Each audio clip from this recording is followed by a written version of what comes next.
Good morning friends. Welcome back to my YouTube channel Medical Classes by Dr. Srinidhi Kumar Acharya. Please don't forget to subscribe my channel and also please give your valuable comments. In the last class we are discussing about acyanotic heart disorders. So I have covered acyanotic disorders in very short because if you go to the playlist there is already a video related to acyanotic heart disorders which explains acyanotic heart disorders in detail. There is also a video in playlist Serious Disorders in Children which is explaining about the cyanotic heart disorders. Therefore, in the last video I have covered acyanotic heart disorders, only the basic parts, okay, classification and some of the basic parts. You can refer to those videos if you are really interested. Now today we will have some of the clinical aspects related to cyanotic heart disorders. Now cyanosis always suggests the increased deoxyhemoglobin level in the blood, and there is decreased oxygenation and decreased peripheral perfusion. So acrocyanosis is actually seen in infants, which is quite normal, and after sometimes when the temperature is maintained, it is get corrected. Cyanosis may be peripheral, cyanosis may be central, and cyanosis may be mixed. This we know. Peripheral cyanosis is most of the time due to less perfusion or maybe because of the spasm of the arterial muscles, and most of the time it improves by the oxygenation. This itself is one of the main differentiating feature.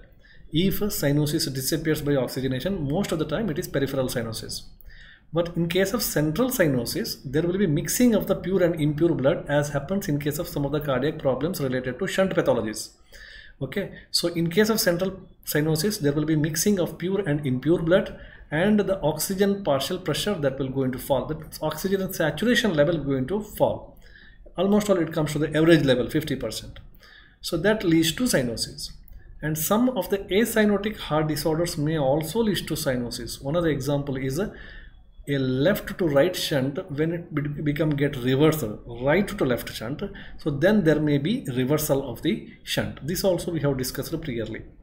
Now at times we need to forcefully bring out the cyanosis. In some of the conditions, cyanosis as if it will not appear, but if you forcefully do some of the maneuvers, then the cyanosis may appear, like crying of the baby. When the baby is crying, if the cyanosis is appearing, then there is some problem. Although it is a cyanotic heart disease, cyanosis may not appear. But when you do such a maneuver where intrapulmonary pressure increases, intracardiac pressure or thoracic pressure increases, then the cyanosis may be appearing. So this is also one of the maneuver. Mother may most of the time say there is no cyanosis otherwise, but when he cries, the lip area and the facial area becomes more bluish. So, but if already existing cyanosis, sometimes already there is existing cyanosis is there, but crying may further increase it. So these are some of the clinical points that you have to keep in mind.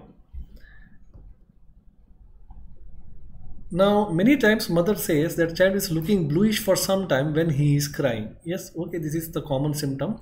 So now there is a need to differentiate between two important things which is very common in the pediatric practice. One is breath holding spell and another one is cyanotic heart disease. Breath holding spell is also quite common phenomena in childhood practice, especially in the infants. So there also in the later stage there will be cyanosis, and in cyanotic heart disorders also there will be cyanosis. Okay, so baby is crying in both the conditions. In one condition baby cries and then suddenly stops, that leads to breath holding spell. In another condition child is crying and cyanosis is appearing. So it is very important we should not confuse that a cyanotic heart disorder as breath holding spell and breath holding spell as a cyanotic heart disorder.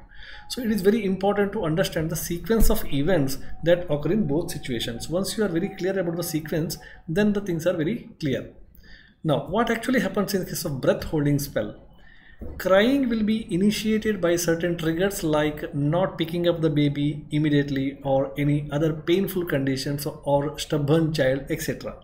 Sometimes child is very stubborn and child is crying for smaller reasons, silly reasons also.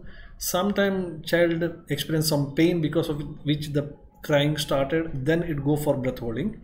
Then sometimes some other triggering factors like not picking up the baby or mother is not visible in the surrounding area, so that may lead to the excessive crying. So once the baby is crying in excess, what actually happens in breath holding spell is child will take the deep inspiration. While crying he take the deep inspiration. On the peak of the inspiration, before the expiration start, the child holds the breath. at the peak of the inspiration should be always followed by a expiration, isn't it?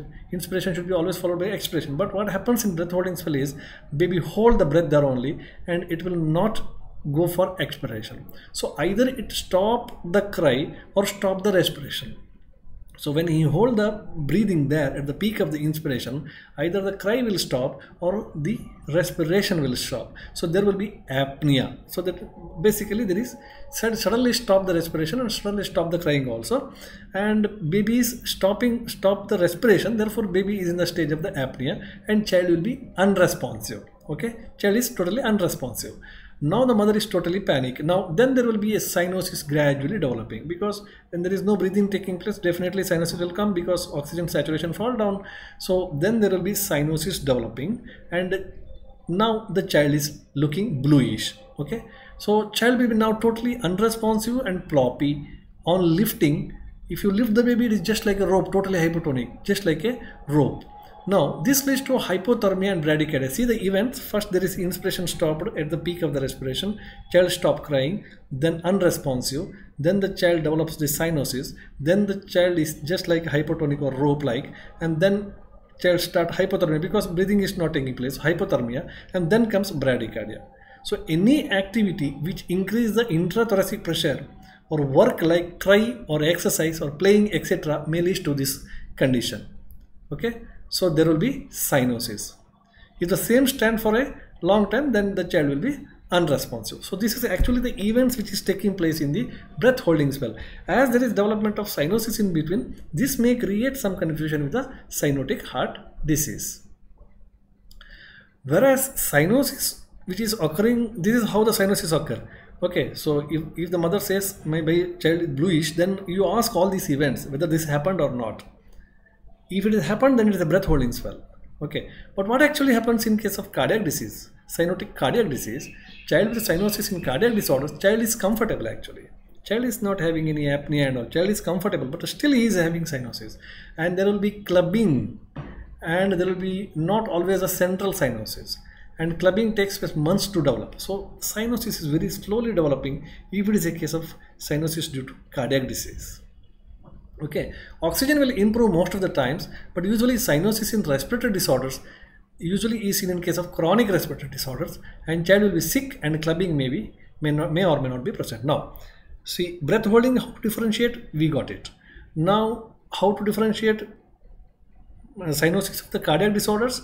Yes, we got it, because in case of cyanosis due to cardiac disorder also, child is not having any problem like this holding the breath and all those things. Child is comfortable. Child is, although cyanosis is there, child is comfortable, and some of the other symptoms will be also there, like clubbing will be there, JBP may be raised, all these things. And importantly, the cyanosis which develops in cyanotic disorders is not exclusively central cyanosis always. Sometimes peripheral cyanosis may be also there, and it takes a long time. It's not a one-day sudden process. It's not a sudden process. Of course, there is a condition called as synoptic spells, where the things may start very suddenly. Excluding that, otherwise, other cyanotic disorders, so they are not sudden onset, and it takes months to develop gradually. So this is how you have to differentiate. Now, cyanosis may also develop because of the respiratory problems. How you differentiate it? Oxygen will going to improve the cyanosis many of the time, because most of the time chronic respiratory problems will have peripheral cyanosis, not the central cyanosis. In the later part, again the central cyanosis, matlab oxygen may not respond. Oxygen therapy may not respond, may not decrease the cyanosis. Otherwise, most of the time it is peripheral cyanosis. And child will be more sick when the cyanosis is there because of respiratory problem. Child is more sick compared to cyanotic disorders due to heart disorders. Cyanosis due to heart disorders. Okay. Continuing the same, cyanotic heart disorders. Now, clinically, these are some of the basic points so far we have discussed. Now, clinically, how we will going to understand the cyanotic heart disorders. So that we will see in the next class. Thank you very much.